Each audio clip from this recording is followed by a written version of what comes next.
Sometimes, when a person leaves, an entire library disappears with them. Quiet, profound, full of answers to questions we never asked.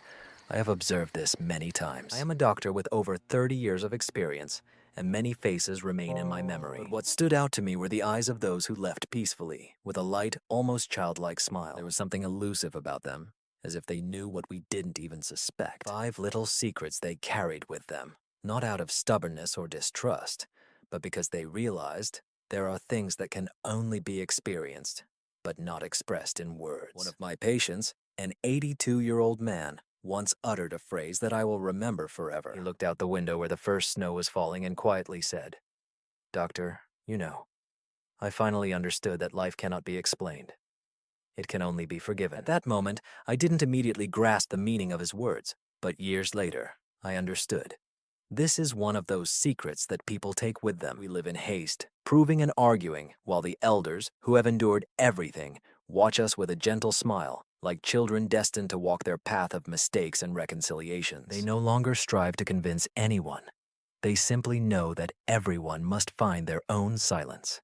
And it is in this silence, where there are no grievances, no fuss, no disputes, that their secrets live. Simple, yet deep, like a well reflecting the sky. Secrets that are not even shared with the closest ones, for words are too small to convey the main thing. Believe me, what I will tell at the end of this story is not just a coincidence. It is a revelation I heard from a man in the last week of his life. Since then, I often remember him when I feel tired, doubtful, or when everything around seems to have lost its meaning. What he said forever changed my perception of life and might change yours as well. But before we get to that, let me ask one simple, yet sincere question. Have you ever noticed that elderly people often remain silent, not because they have nothing to say, but because they have already understood everything? This is true wisdom, not rushing to answer, not proving, not arguing, but simply being. I often ponder why they take these secrets with them. Why don't they share them with us while there is still time? The answer was unexpected. They do not hide, they guard. They guard us from the weight of understanding too soon. After all, some truths can only be accepted when one has experienced pain, loss, forgiveness, and love. And only then comes the quiet knowledge. Everything in life was not in vain. Please watch until the end. In the finale, I will tell about that very last secret, the simplest and shortest, but capable of completely changing the perception of life. This is what helped many of my patients face old age not with fear, but with gratitude.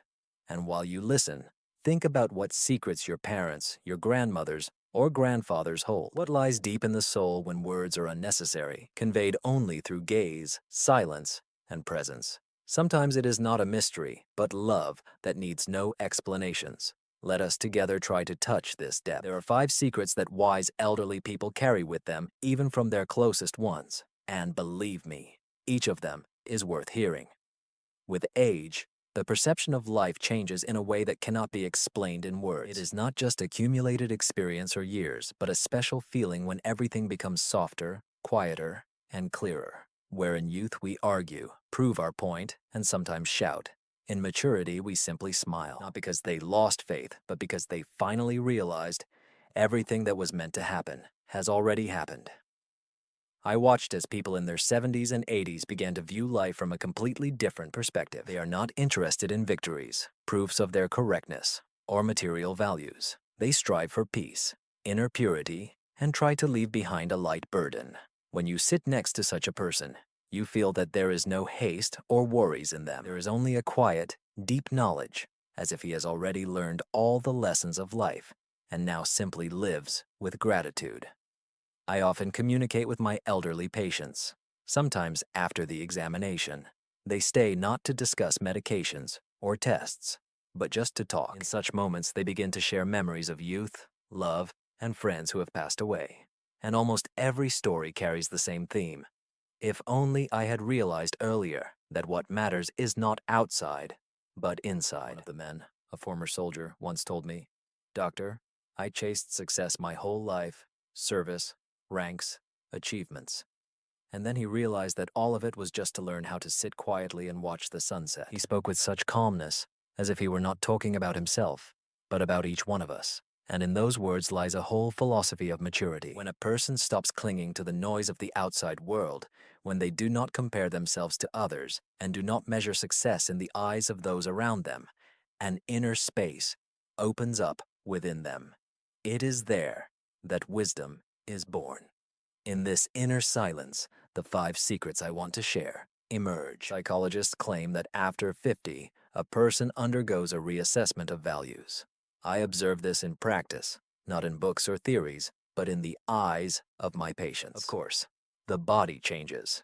The heart requires more care, memory becomes selective, the body tires more quickly. But with this comes what is lacking in youth, the ability to feel time, not just to know that it passes, but to almost physically sense it. And then life takes on a completely different depth. Everything that once seemed important, grievances, ambitions, plans, suddenly loses its significance, while simple things, on the contrary, begin to gain meaning. A morning filled with the aroma of fresh bread, a conversation with a grandson, a cup of tea on the balcony, or a warm hand nearby. All of this starts to be valued much more. People who have gone through many trials begin to focus not on the quantity of events, but on the quality of moments. This is also part of their hidden secrets.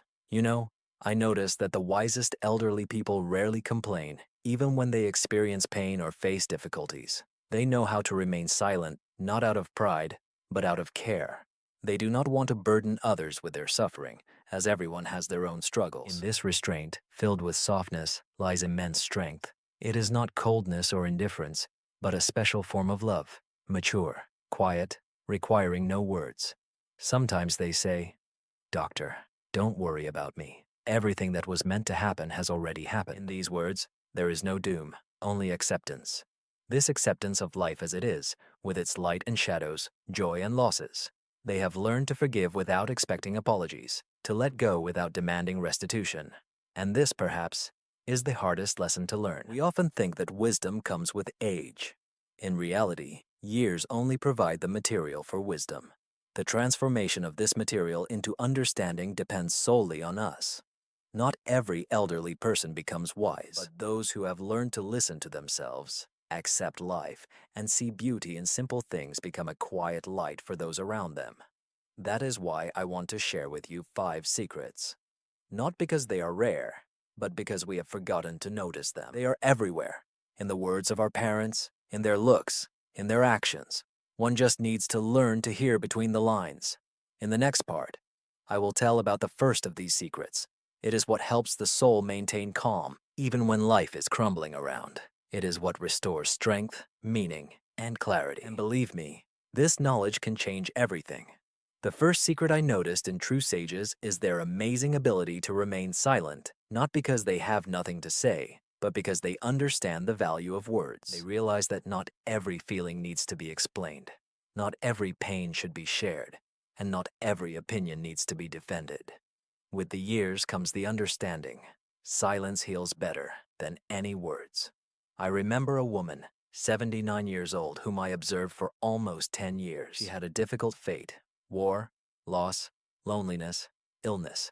But every time I entered her room, she smiled sincerely, with warmth and without pretense.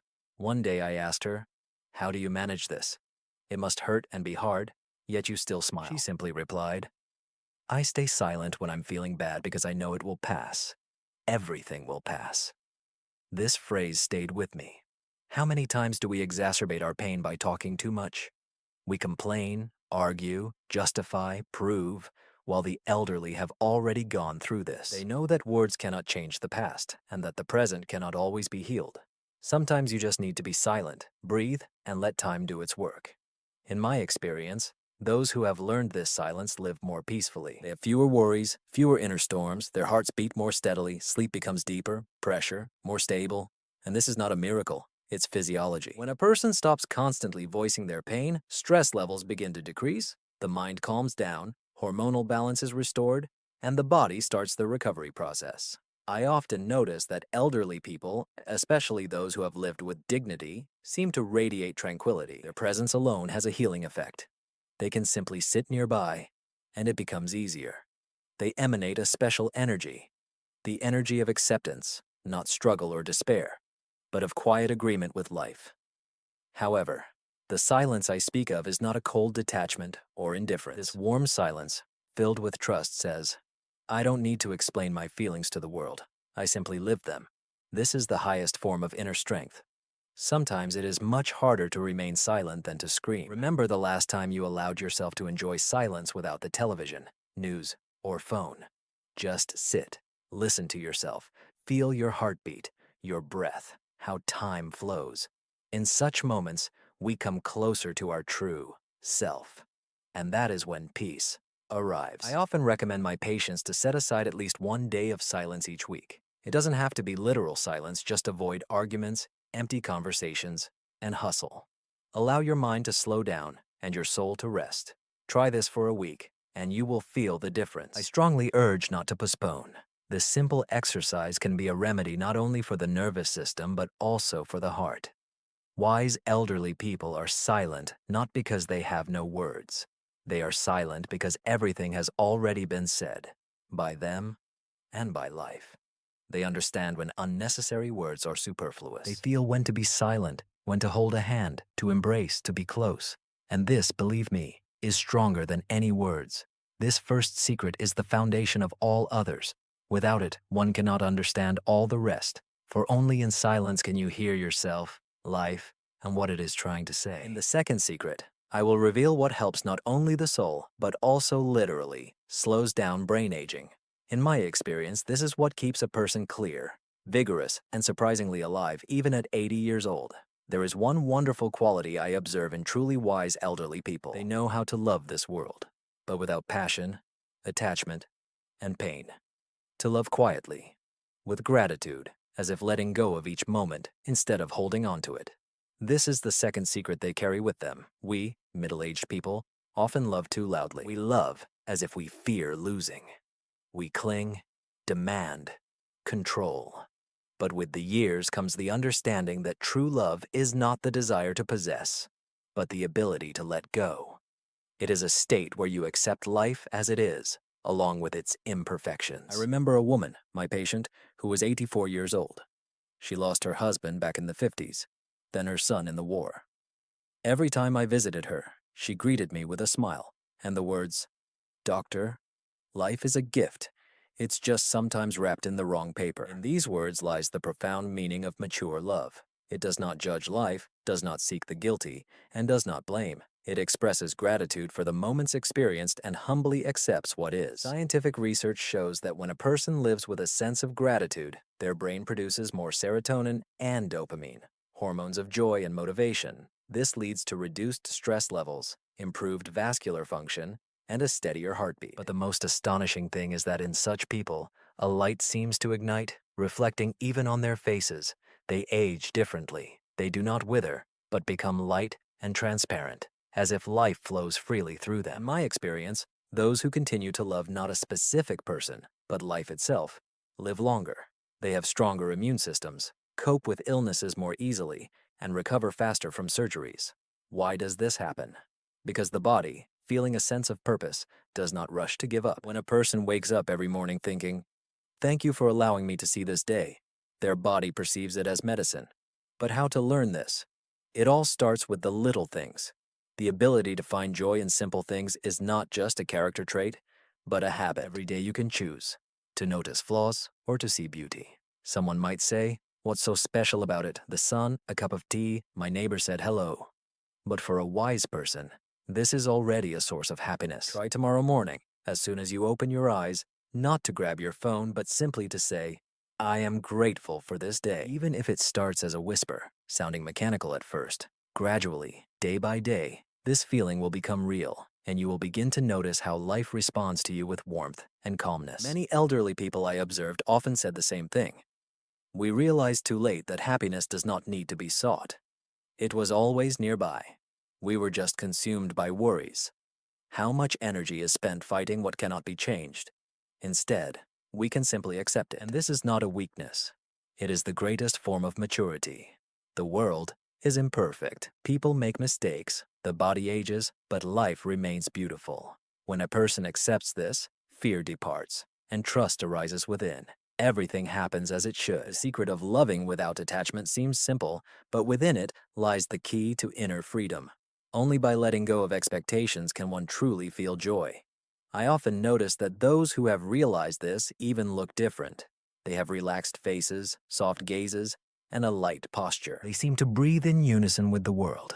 This is not philosophy, but a practice of life. However, there is another aspect that people often underestimate. It is related to what I mentioned, but goes deeper. It is not only the ability to love, but also the capacity not to destroy oneself internally when love or closeness fades away. Sometimes this becomes a test of the maturity of the soul. I will tell about this in the next part.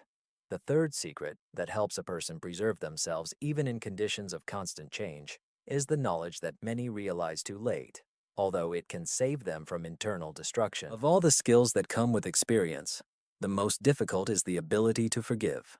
Not formally, not out of politeness, but to truly forgive in order to let go and find inner peace.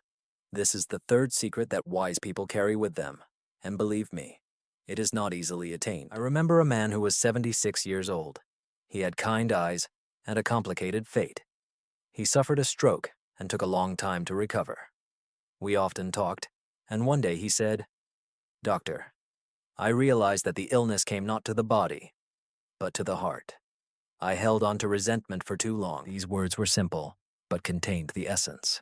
He lived a life full of hardships and losses, but could not let go of the pain in time, and it reflected on his body. I have seen this many times.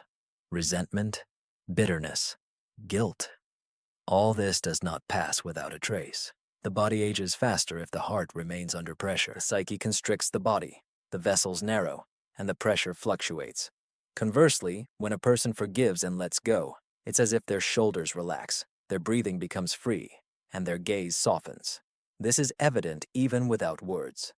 In my experience, those who have learned to forgive live longer and leave this world more easily. In their eyes, there is no fear.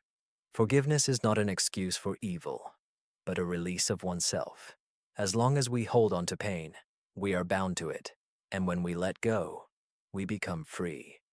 Unfortunately, many die without forgiving. They leave with a stone in their soul, with unspoken words, misunderstood loved ones, old grievances. These stones pull down. I saw a man on his last breath asking, "Tell him I harbor no ill will." And I always wonder, why do we wait for the end to say this? Why can't we do it earlier for ourselves? Forgiveness is not a sign of weakness, it is a mark of maturity and strength. To forgive means to acknowledge that life is more than pain, and a person is greater than their mistakes. It is a step that frees not only the soul, but also the body. When we hold on to evil, we live in tension. When we let go, life flows through us again. If you feel that you have an old grudge that you've been carrying for a long time, try doing something simple. Write a letter to that person, even if they are no longer with you. Write down everything that has accumulated, and at the end, add one phrase: "I release you and free myself." Then burn this letter or tear it up. This is not magic, but psychotherapy for the soul. I urge you, do not delay. Unforgiven pain slowly and imperceptibly destroys a person. It steals years, joy, health. How many times have I seen people's eyes come alive when they finally managed to forgive? A lightness appeared in the body, as if someone had removed a heavy armor. Forgiveness does not always imply reconciliation. Sometimes it is simply an internal decision to no longer carry pain, to let go not for another, but for oneself. To live does not mean to remember everything. To live means to move on. The third secret unites the two previous ones. Without the ability to remain silent, and without sincere love, it is impossible to forgive. Silence helps to feel the pain, and love allows one to let it go. And only then does a person attain true freedom. Here are 3 simple steps to help maintain emotional balance and clarity of thought. Do not hold on to grievances, avoid hasty judgments, and do not be afraid to show gentleness. Gentleness is not a sign of weakness. It is a sign of a mature soul. And now the most important thing that I promised to tell at the very end. We have 2 last secrets, but one of them is especially important. It is what many feel, but cannot express in words. It allows a person to leave the world with a smile and light. I will talk about this in the final part.